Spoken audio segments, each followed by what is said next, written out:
Ketika rakyat melawan penjajah, dalam sejarah Indonesia merdeka, Aceh bertahan tak pernah kalah, bersusah payah demi Nusantara.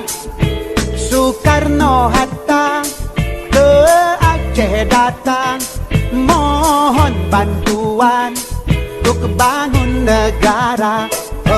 Rakyat menyumbang 2 kapal terbang, cikal bakalnya PT Garuda.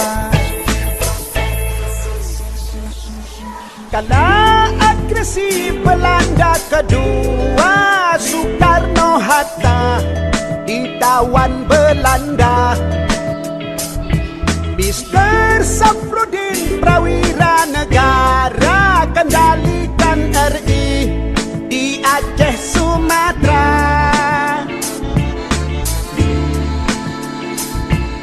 Zaman Soeharto pegang pimpinan, Aron berkembang ke mancanegara.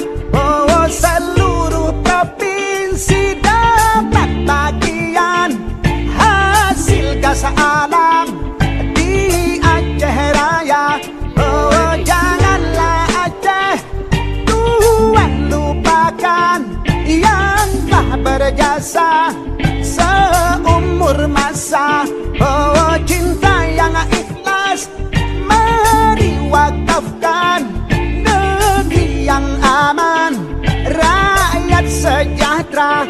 Oh, janganlah Aceh Tuhan lupakan yang telah berjasa seumur masa. Oh, cinta yang ikhlas mari wakafkan, negeri yang aman, rakyat sejahtera.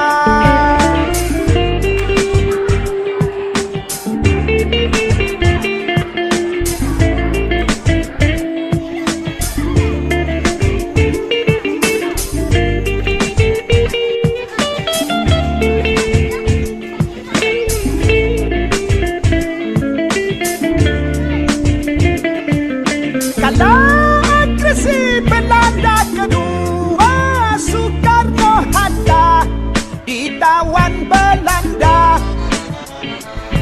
Mr.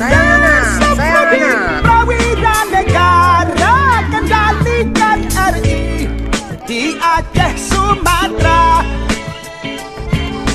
Zaman Soeharto pegang pimpinan, Aron berkembang ke mancanegara.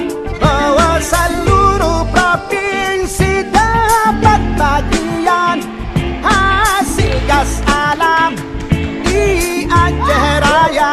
Oh, janganlah Aceh Tuhan lupakan yang telah berjasa seumur masa. Oh, cinta yang ikhlas mari wakafkan, negeri yang aman, rakyat sejahtera. Oh, janganlah Aceh Tuhan lupakan yang telah berjasa seumur masa. Oh, cinta yang ikhlas mari wakafkan, negeri yang aman, rakyat sejahtera. Oh, janganlah Aceh Tuhan lalaikan yang telah berjasa seumur masa. Oh, cinta yang ikhlas mari wakafkan, negeri yang